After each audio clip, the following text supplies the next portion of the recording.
Assalamualaikum warahmatullahi wabarakatuh. Halo anak-anak semua, apa kabar?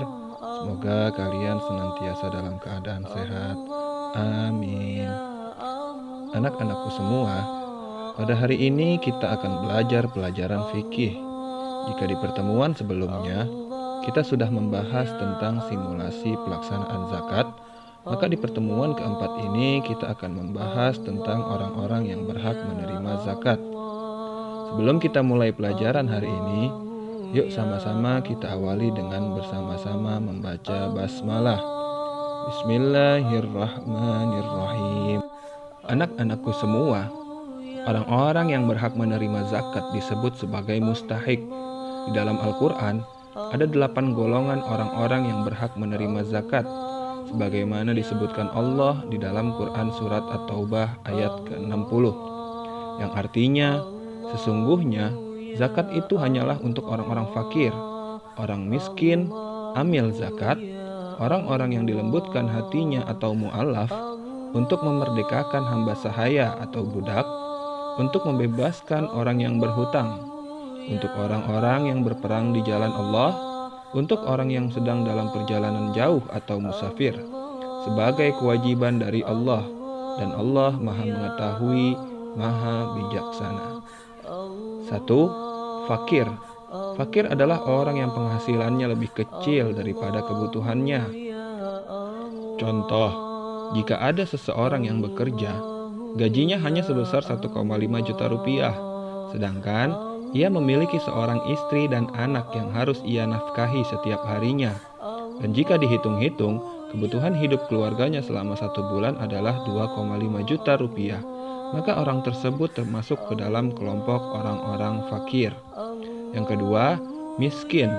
Miskin adalah orang-orang yang penghasilannya pas-pasan dengan kebutuhannya sehari-hari. Contohnya, jika ada seseorang yang bekerja dengan gaji 2 juta sebulan, sedangkan kebutuhan hidup dia dan istri serta anak-anaknya adalah 2,2 juta sebulan, maka orang tersebut termasuk ke dalam kelompok orang-orang yang miskin. 3. Amil, yaitu orang yang diangkat oleh pemerintah untuk menjadi seorang yang bertugas menarik zakat dari orang-orang yang berzakat. Selama ini, yang kita kenal di lingkungan kita yang ada di masjid-masjid, mereka itu bukanlah amil zakat, melainkan panitia zakat, sehingga mereka tidak berhak mendapat zakat karena tidak diangkat secara resmi oleh pemerintahan. 4. Mu'alaf adalah orang-orang yang baru ingin masuk Islam atau orang yang baru saja masuk Islam.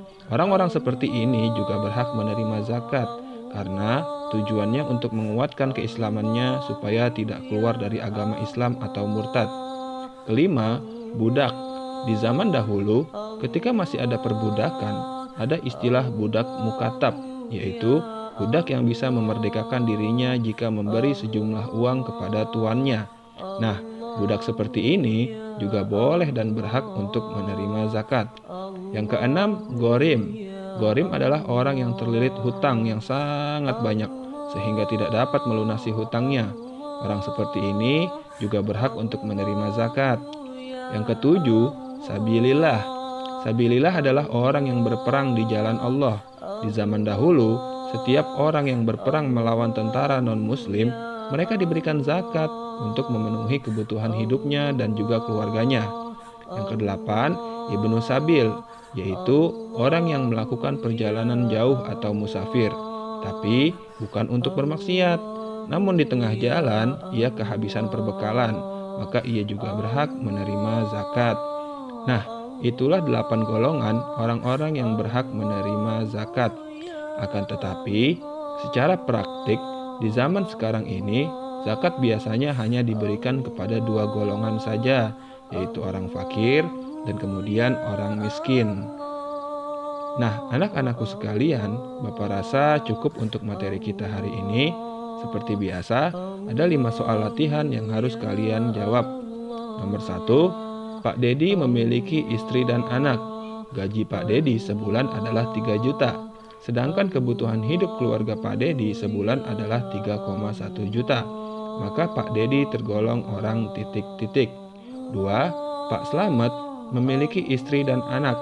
Gaji Pak Slamet sebulan adalah 2 juta. Sedangkan kebutuhan hidupnya keluarga Pak Slamet sebulan adalah 3 juta. Maka Pak Slamet tergolong ke dalam kelompok orang-orang titik-titik. 3. Apakah panitia zakat di masjid-masjid berhak menerima zakat? Sebutkan alasannya. 4. Apa alasan seseorang mualaf berhak untuk menerima zakat? 5. Siapakah yang dimaksud dengan sabilillah? Itulah soalnya. Oke, itu aja materi kita hari ini. Jangan lupa dikerjakan. Kurang lebihnya Bapak mohon maaf. Wassalamualaikum warahmatullahi wabarakatuh.